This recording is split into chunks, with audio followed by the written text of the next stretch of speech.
साथियों, welcome back. आप सभी लोगों का बहुत बहुत स्वागत है मेरे यूट्यूब चैनल पर।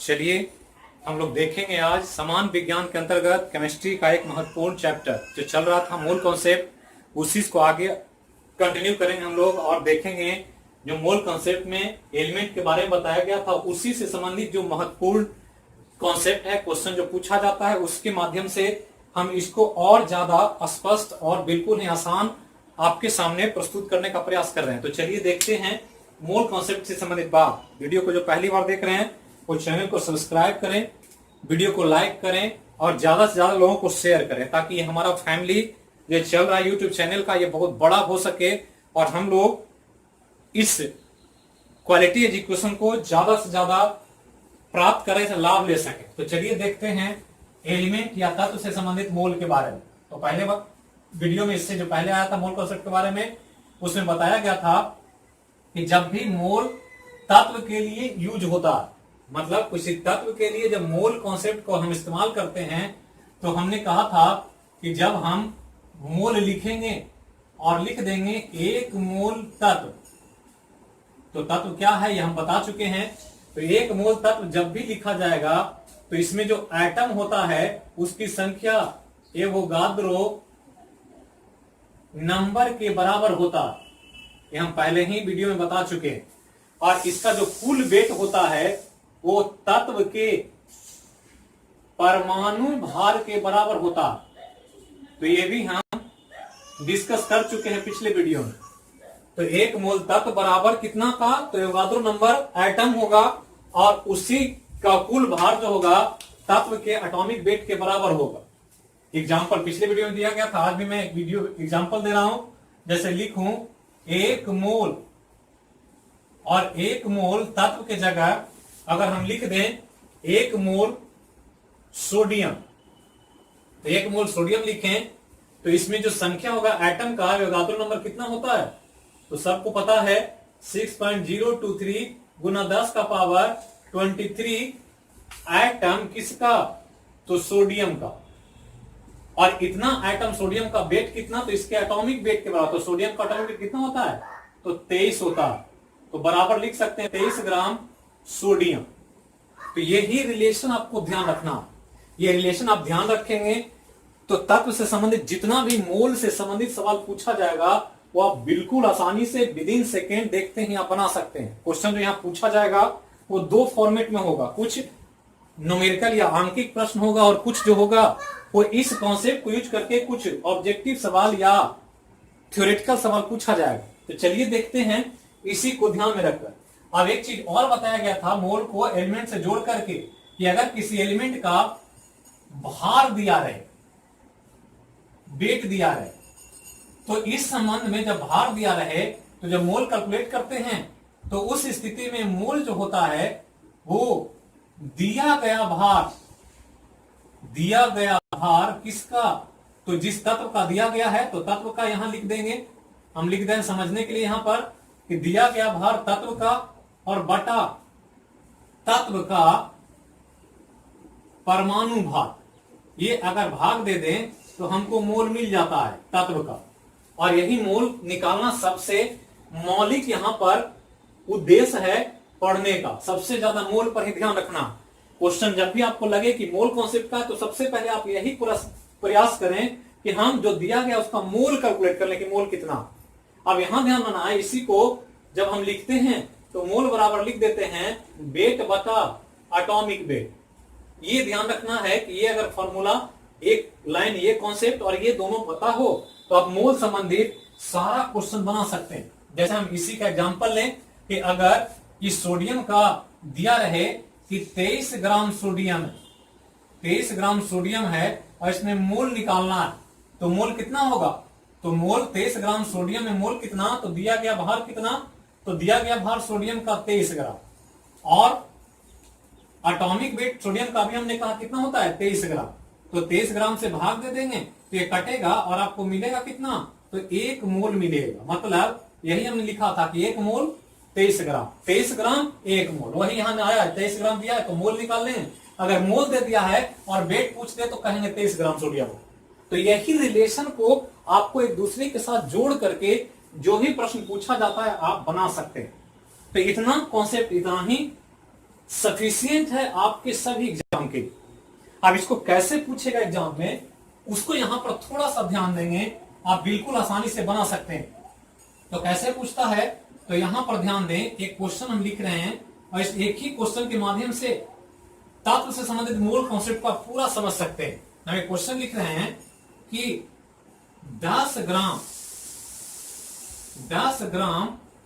कैल्शियम, तो 10 ग्राम कैल्शियम में ज्ञात करें, यहां ज्ञात ही करना है जो है, यही सबसे इंपॉर्टेंट है, क्या क्या ज्ञात करना। तो पहला जो ज्ञात करना है वो है 10 ग्राम कैल्शियम में पहला निकालना है मोल की संख्या, कि इसमें कितना मोल है कैल्शियम का, पहला। दूसरा जो निकालना है वो इस कैल्शियम का परमाणु की संख्या, कि एटम की संख्या कितनी है। और तीसरा जो निकालना है वो निकालना है 3 चीज, इसमें इलेक्ट्रॉन कितना है, प्रोटॉन कितना है और न्यूट्रॉन कितना है। तो इलेक्ट्रॉन, प्रोटॉन, न्यूट्रॉन की संख्या यहां लिख सकते हैं, यही। और ध्यान रखना है, इसको आप बिल्कुल कॉन्सेप्चुअली देखें, समझें कि कैसे निकलता है और इसको आप अप्लाई करने का प्रयास करें। इतना आप समझ लेते हैं तो फिर कोई प्रैक्टिस की जरूरत नहीं है। ध्यान रखना है कि जब भी मोल कॉन्सेप्ट का सवाल पूछा जाएगा तो आपके लिए सबसे जो इंपॉर्टेंट है वो है कि आप पीरियोडिक टेबल जो पढ़ते हैं, तो उस पीरियोडिक टेबल का, जो हमने पिछले वीडियो में भी कहा था मोल कॉन्सेप्ट के वीडियो में, कि पीरियोडिक टेबल का एलिमेंट जो होता है उस एलिमेंट का 1 से लेकर 30 तक के सभी एलिमेंट का 2 चीज, एक एटॉमिक नंबर और दूसरा मास नंबर आपको याद रहना चाहिए। अगर इतना आप कर लेते हैं कि एलिमेंट का 1 से 30 तक पीरियोडिक जो तत्व को जगह दिया गया है उसका एटॉमिक नंबर, मास नंबर आपको याद है, तो फिर आप केमिस्ट्री का बहुत सारा सवाल आसानी से बना सकते हैं। अगर ये याद नहीं है तो कॉन्सेप्ट पढ़ने के बाद भी आपको काफी परेशानी होगी, आप नहीं बना पाएंगे सवाल। तो पहला तो ध्यान रखना है, और ये हम पीरियोडिक टेबल जब आपके सामने लेकर आएंगे तो चीजों को समझाने का प्रयास करें। तो चलिए पहला प्रयास करते हैं पहला क्वेश्चन के रूप में। तो मोल की संख्या निकालना है, आपको दिया क्या है, वेट दे दिया। तो यहां जो वेट दिया है आपका, वो वेट दे दिया है 10 ग्राम, और ये 10 ग्राम दिया है वो कैल्शियम दिया। ये इतना ही डाटा और कोई डाटा नहीं है आपके पास। अब यहां कैल्शियम का अगर मोल निकालना तो आपको कैल्शियम का एटॉमिक नंबर और मास नंबर 2 चीज पता होना चाहिए। और कैल्शियम का ध्यान रखना है कि कैल्शियम का जो होता है 20 और 40 होता है। मतलब 20 जो है ये क्या है, तो एटॉमिक नंबर है, Z बराबर 20 है और मास नंबर A बराबर 40 है। तो ये एटॉमिक वेट है और ये एटॉमिक नंबर, ये वेट हो गया, मास नंबर को A से सूचित करते हैं और एटॉमिक नंबर को Z से सूचित करते हैं। हम पिछले वीडियो में जो एटॉमिक स्ट्रक्चर का चैप्टर है, प्लेलिस्ट में जाकर आप वीडियो को देखेंगे, ये सब कुछ बताया गया है कि एटॉमिक नंबर क्या होता है, मास नंबर क्या होता है, कैसे उसको कैलकुलेट करते हैं।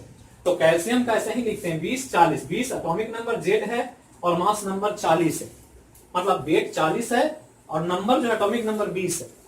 अब यहां पर 10 ग्राम कैल्शियम की और पहला पूछ रहा है मोल की संख्या।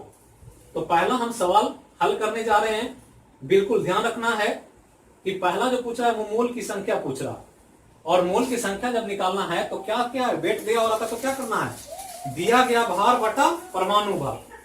तो क्या करेंगे, वेट बटा एटॉमिक वेट से भाग दे दे। तो वेट कितना, तो वेट दिया है 10 ग्राम कैल्शियम, तो 10 ग्राम कैल्शियम दिया और कैल्शियम का एटॉमिक वेट जो होता है कितना, A बराबर 40, वेट 40 है, तो 40 ग्राम है, ये कटेगा तो कितना होगा, 1/4 मोल। और 1/4 मोल को आप लिख सकते हैं 0.25 मोल। ये ध्यान रखना, 1/4 मोल कहें या 0.25 मोल कहें, बात एक ही।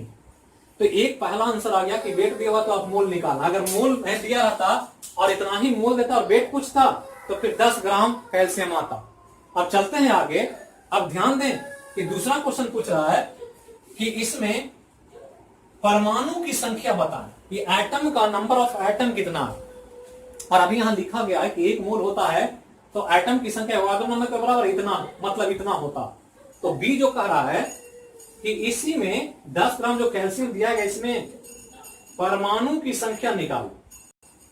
तो परमाणु की संख्या कैसे निकलेगा, तो ये हमको पता है कि एक मोल कोई भी तत्व होता है तो उसमें एटम अवोगाद्रो नंबर के बराबर होता है, और यहाँ मोल कितना है 0.25 मोल। तो एक मोल में इतना पता है 0.24 में, तो गुणा कर देंगे दोनों को, मिल जाएगा। पढ़ते हैं तो पढ़ते हैं हम लोग कि एक मोल कैल्शियम बराबर 6.023 गुना 10 का पावर 23 एटम होता है किसका, तो कैल्शियम का, ये एक मोल में। लेकिन एक मोल होता तब इतना होता, लेकिन है कितना, 10 ही ग्राम। तो 10 ग्राम में इतना मोल है, तो इतना मोल है, तो एक मोल में इतना, तो इतना मतलब 0.25 मोल के में कितना, तो 0.25 मोल कैल्शियम में कितना एटम, तो 0.25 से यहां रखें तो 0.25 गुना 6.023 गुना 10 का पावर 23 एटम कैल्शियम का। अब इसको गुना करें तो गुना करेंगे तो 1.50575 गुना 10 का पावर 23 एटम होगा कैल्शियम का। तो इतना पूरा नहीं लेना है, आपको यहां ध्यान रखना है 1.505 गुना 10 का पावर 23 एटम कैल्शियम का। ये अक्सर पूछा जाएगा एग्जाम, कभी कभी तो सीधा यही सवाल पूछ देगा। जो अभी एग्जाम हुआ था एएलपी टेक्नीशियन का, कुछ सवाल जो मैंने कराया था क्लासेज में, जो ऑफलाइन क्लास चलता है नवजीवन कैंपस का, कुछ तो सीधा स्ट्राइक किया था एग्जाम में डाटा के साथ। तो ये ध्यान रखना है, आजकल कुछ क्वेश्चंस ऐसे पूछे जा रहे हैं। तो पहला मोल की संख्या मिल गया आपको, दूसरा मिल गया परमाणु की संख्या। अब जो तीसरा क्वेश्चन है वो बहुत इंपॉर्टेंट है, इलेक्ट्रॉन प्रोटॉन न्यूट्रॉन की संख्या, जो हमारे समान अध्ययन के लेवल में नहीं है। ये नॉर्मली टेक्निकल एग्जाम में पूछा जाता है, लेकिन कॉन्सेप्ट है, अगर आप इसको पता होगा तो कभी पूछ देगा तो आप आसानी से बता सकते हैं, कुछ है नहीं इसमें। तो इसको कठिन नहीं मानना है, कॉन्सेप्ट को समझने का प्रयास करना, थोड़ा डेप्थ में जाना है साइंस में, क्योंकि क्वेश्चन का लेवल अपग्रेड हो रहा है धीरे धीरे, तो इसको समझना है। अब यहां ध्यान दें, यहां पर Z बराबर 20 और A बराबर 40 कैल्शियम का। अब पूछ रहा है कि जो दिया गया 10 ग्राम कैल्शियम, उसमें इलेक्ट्रॉन प्रोटॉन न्यूट्रॉन की संख्या कैलकुलेट करके बताना कि कितना एटम कैलकुलेट कर चुके हैं कि एटम इतना होता। अगर 10 ग्राम कैल्शियम लेंगे तो उसमें इतना एटम कैल्शियम का होगा। और हमको पता है, जब एटॉमिक स्ट्रक्चर पढ़े होंगे या पढ़ाए थे हम, तो पढ़े थे कि एटम में फंडामेंटल मॉलिक्यूल्स होते हैं, इलेक्ट्रॉन प्रोटॉन, फंडामेंटल पार्टिकल्स होते हैं इलेक्ट्रॉन प्रोटॉन और न्यूट्रॉन, जिनका बनावट कैसे है, तो नाभिक होता है ऐसे, और नाभिक के बाहर ऑर्बिट होता है ऐसे। तो अगर कैल्शियम ले तो कैल्शियम का 40 है, 40 का मतलब इसमें न्यूट्रॉन और प्रोटॉन नाभिक में और इलेक्ट्रॉन बाहर। और पढ़े हैं, जब एटॉमिक स्ट्रक्चर बता रहे थे तो पढ़ाया गया था कि ए जो है वो मास नंबर, ये ध्यान रखना है, और जेड जो है वो एटॉमिक नंबर। ये सब हम वहां पर बताए थे, वीडियो को आप प्लेलिस्ट में जरूर जाकर रिवाइज करें, देख लें, ताकि ये चीज समझने में आसानी हो। तो ए बराबर मास नंबर, जेड बराबर एटॉमिक नंबर। और बताया गया था कि जेड जो एटॉमिक नंबर होता है, ये एटॉमिक नंबर किसी भी एटम का प्रोटॉन की संख्या से होता है। ये आपको ध्यान रखना कि जितना प्रोटॉन होगा वह एटॉमिक नंबर होगा। मतलब कि अगर जेड दिया हुआ है तो जेड बराबर पी होता है, पहला ध्यान रखना। दूसरा कि टोटल एटम पर हमने कहा था 4 जीरो होता है, 4 जीरो होने के लिए जितना प्रोटॉन होना चाहिए उतना ही इलेक्ट्रॉन होते हैं। जो जेड बराबर पी बराबर ही, जितना एटॉमिक नंबर उतना ही प्रोटॉन की संख्या और उतना ही इलेक्ट्रॉन की संख्या। और ए बराबर क्या होता है, तो हम पढ़े थे कि ए बराबर पी प्लस एन होता, प्रोटॉन और न्यूट्रॉन को जोड़ दें तो वो मास नंबर होता, द्रव्यमान संख्या, जिसको एटॉमिक वेट भी कहते हैं। तो यहां पर एटम निकाल चुके हैं, अब एटम में प्रोटॉन की संख्या निकालना। और यहां पर जब कैल्शियम दे दिया तो कैल्शियम का एटॉमिक नंबर 20 है, तो एटॉमिक नंबर 20 का मतलब इसमें 20 प्रोटॉन है, एक एटम। तो एक एटम में मतलब सी अगर क्वेश्चन देखें और सी में अगर इलेक्ट्रॉन प्रोटॉन निकालना है तो पहले हम प्रोटॉन ही निकाल लेते हैं। तो प्रोटॉन बराबर कितना, तो प्रोटॉन बराबर जो होता है, हमने अभी पढ़ा कि एक एटम अगर कैल्शियम होगा तो इसमें प्रोटॉन कितना होगा, तो 20 होगा। एक एटम कैल्शियम में प्रोटॉन 20 होगा, और एटम है कितना, इतना 1.505 गुना 10 का 20। तो प्रोटॉन टोटल कितना, तो एक में इतना, इतना में कितना, तो 1.505 गुना 10 का पावर 23 और गुना 20, ये कर दें तो प्रोटॉन की संख्या टोटल मिल जाए। और इसको गुना कर दें तो इसको हम यहां से इधर ले लेते हैं, तो 2 से गुना करें तो 5 मल्टीप्लाई 2 10, 2 0 10, 5 मल्टीप्लाई 2 10, 0 और 2, ध्यान रखना है 2 1 3, तो 3 हो जाएगा ये, तो 3 2 1 3 और गुना 10 का पावर 24, प्रोटॉन 1 0 इधर जाएगा तो 24 हो जाएगा। तो इतना प्रोटॉन होगा 10 ग्राम कैल्शियम। और हमने कहा कि नाभिक में जितना प्रोटॉन होता है इलेक्ट्रॉन उतना बाहर होता है, क्योंकि चार्ज 0 होना मतलब प्रोटॉन बराबर इलेक्ट्रॉन है। यहां हमने कहा जितना प्रोटॉन उतना इलेक्ट्रॉन, इसलिए इलेक्ट्रॉन की संख्या पूछेगा तो इलेक्ट्रॉन की संख्या कितना होगा 3.010 गुना 10 का पावर 24, ये इलेक्ट्रॉन की संख्या हो। अब न्यूट्रॉन कितना है, तो न्यूट्रॉन प्रोटॉन, क्योंकि न्यूट्रॉन हमने कहा प्रोटॉन प्लस न्यूट्रॉन बराबर मास नंबर होता है, मास नंबर कितना है 40, तो 40 बराबर P है 20 और न्यूट्रॉन निकालना है, तो न्यूट्रॉन बराबर कितना, तो 40 और माइनस 20 कितना 20, मतलब एक एटम में न्यूट्रॉन भी 20 है। तो एक एटम में न्यूट्रॉन 20 होगा तो टोटल न्यूट्रॉन कितना होगा, तो न्यूट्रॉन भी इन्हीं के बराबर, क्योंकि 20 से गुना होगा इतना में एटम में, तो ये भी 3.010 गुना 10 का पावर 24 न्यूट्रॉन की संख्या। तो प्रोटॉन मिल गया, न्यूट्रॉन मिल गया और इलेक्ट्रॉन मिल गया। यहां एटम की संख्या मिल गया, मोल की संख्या मिल गया। मतलब एक डाटा से, इस लाइन से सिर्फ अगर ये सब चीजें पता है आप सब कुछ कैलकुलेट कर सकते हैं। तो पहला तो ये ध्यान रखें, इस क्वेश्चन को बिल्कुल ध्यान से समझने का प्रयास करें, क्योंकि इसी क्वेश्चन में सारा कॉन्सेप्ट आपका छुपा हुआ। अब चलते हैं कुछ और क्वेश्चंस देखते हैं, ताकि क्वेश्चन के द्वारा आप चीजों को समझ सकें। 2 और क्वेश्चन हम बताएंगे तो एलिमेंट से संबंधित मोल का सारा क्वेश्चन आप बना पाएंगे। बिल्कुल हम आसानी से इसको समझाने का प्रयास कर रहे हैं। आपका काम इतना ही है कि आपको जितना बताया जाता है उसको फॉलो करें, इंस्ट्रक्शन के आधार पर काम करें। अब यहां एक क्वेश्चन लिख रहे हैं, 2 क्वेश्चन और, एक क्वेश्चन जो था ये बिल्कुल कॉन्सेप्चुअल था, इसको ध्यान रखना। अब एक क्वेश्चन है कि निम्न तत्वों का 0.25 मोल है, 9 मोल है, तो सर्वाधिक भार किसका होगा। इस तरह का क्वेश्चन अक्सर एग्जाम में पूछा जाएगा आपसे। तो निम्न तत्वों का 0.25 मोल दिया है और ऑप्शन आपको दे दिया है 4 ऑप्शन। यहां एक ऑप्शन है कैल्शियम, दूसरा ऑप्शन है मैग्नीशियम, तीसरा ऑप्शन है सल्फर, चौथा ऑप्शन है एल्यूमिनियम। ये 4 ऑप्शन, और कह रहा है कि निम्न तत्वों का 0.25 मोल है, मतलब सबका मोल बराबर है 0.25, तो किसका भार सर्वाधिक है।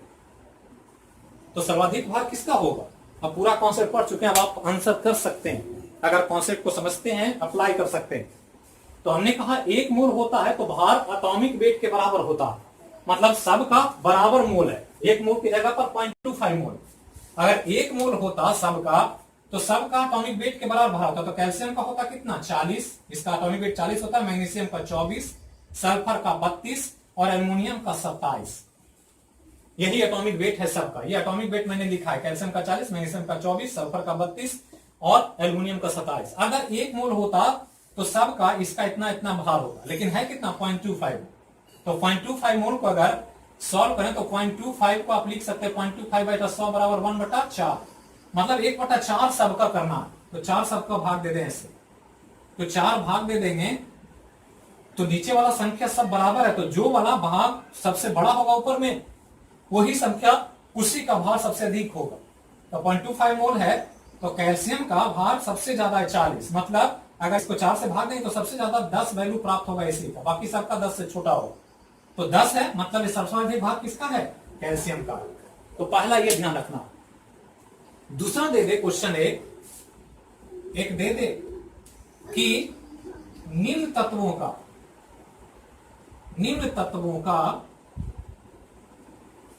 0.25 मोल में 0.25 मोल में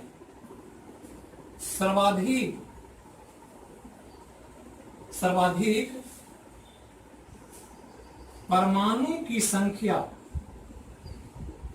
किसका है? परमाणु की संख्या किसका? ऑप्शन दे दिया है। एक में दिया है पहला ऑप्शन सोडियम, दूसरा ऑप्शन है लिथियम, तीसरा ऑप्शन है पोटेशियम और चौथा ऑप्शन है कैल्शियम। ये चार ऑप्शन दिया और देख क्या रहा है कि निम्न तत्वों का 0.25 मोल दिया। सर्वाधिक परमाणु की संख्या किसका है? और परमाणु की संख्या किस पर डिपेंड करता है? मोल पर। अगर एक मोल होता है एवोगाड्रो नंबर पर, यहां मोल बराबर है सबका, तो मोल जब बराबर है तो तत्व कोई भी होगा, एटम भी बराबर होगा। अगर एक मोल तत्व होता है तो इतना होता है, तो 0.25 मोल होता है। इसका 0.25 अभी निकाले थे, 0.25 मोल में कितना, तो इतना एटम। तो ये 0.25 मोल जैसा ही आ गया तो मोल सबका बराबर है, तो यहां पर इनमें से कोई आंसर नहीं होगा। सब में क्या होगा? तो ई आंसर जो होगा, क्या आंसर होगा कि सभी में बराबर होगा। तो सभी में बराबर, कोई कम ज्यादा नहीं होगा। एटम की संख्या तत्व कोई, चूंकि मोल जब बराबर हो गया, ये मोल की संख्या बराबर हो गई, तो एटम की संख्या सब में क्या होगा? इक्वल होगा। वो कभी चेंज नहीं करेगा। जब मोल बराबर है तो एटम भी बराबर होगा। ये ध्यान रखना। ये क्वेश्चन और लास्ट में कह रहा है कि निम्न तत्वों का अगर निम्न तत्वों का मोल 0.5 है, निम्न तत्वों का मोल 0.5 है, तो न्यूनतम भार किसका है? न्यूनतम भार किसका है? यही क्वेश्चन जस्ट इसका उल्टा है। जो सर्वाधिक पूछा था यहां न्यूनतम पूछ रहा है। ऑप्शन क्या दे रहा है? तो ऑप्शन दे रहा है पहला ऑप्शन है एल्यूमिनियम, दूसरा ऑप्शन है कैल्शियम, तीसरा ऑप्शन है पोटेशियम नहीं दे रहे हैं, सोडियम देते हैं, और चौथा ऑप्शन डी है फास्फोरस। तो चार ऑप्शन है और कह रहा है न्यूनतम भार बताएं। सबका मोल बराबर, तो मोल बराबर तो एटम तो बराबर होगा। अभी हम निकाला मोल बराबर का, तो सभी में परमाणु क्या होता है? बराबर होता है। लेकिन वेट बराबर नहीं होगा, क्योंकि एटॉमिक वेट सबका अलग अलग। तो एटॉमिक वेट एल्यूमिनियम का कितना? तो एल्यूमिनियम का 27, कैल्शियम का 40, सोडियम का 23 और फास्फोरस का 32, फास्फोरस का 31। तो यही चारों का एटॉमिक वेट और सब का 0.5 मोल है। 0.5 मोल का मतलब कितना? तो 0.5 बराबर होता है 0.5 बटा 10 करेंगे तो 1/2 होता। तो 1/2 मतलब सबको 2-2 से भाग दे देना। तो 2-2 से भाग देना और सबसे न्यूनतम पूछ रहा। तो नीचे वाला राशि सब 2 है, तो जो सबसे ऊंचा वाला ऊपर वाला राशि छोटा होगा उसमें सबसे कम वेट होगा। तो सबसे ऊपर कौन कम है? 23 कम है, मतलब सबसे न्यूनतम वेट किसका होगा? सोडियम का होगा। तो यही तत्व से संबंधित मूल से रिलेटेड कॉन्सेप्ट। तो मोल से रिलेटेड इतना ही कॉन्सेप्ट है। आप कुछ भी पूछ सकता है, इलेक्ट्रॉन, प्रोटॉन, न्यूट्रॉन, एटम की संख्या, मोल की संख्या, वेट, इस तरह से कंपैरिजन पूछ सकता है। किसका ज्यादा भार, किसका कम भार, किसमें मोल की संख्या ज्यादा। आपको यही 2 चीज याद रखना है, एक स्टेटमेंट ये और एक स्टेटमेंट ये, दिया गया भार बटा परमाणु भार। अब इससे ज्यादा कॉम्प्लेक्स तब होगा जब हम लोग कंपाउंड के बारे में पढ़ ले। तो कंपाउंड के बारे में जब मोल कॉन्सेप्ट पढ़ लेंगे तो दोनों को जोड़कर सवाल पूछेगा, जो हम लोग अगली वीडियो में देखें। तब तक के लिए जहां रहें, स्वस्थ रहें, सुरक्षित रहें, आपस में अपना ध्यान रखें, अपने आसपास के लोगों का ध्यान रखें। फिर मिलेंगे अगले वीडियो में अगले विषय के साथ। तब तक के लिए धन्यवाद।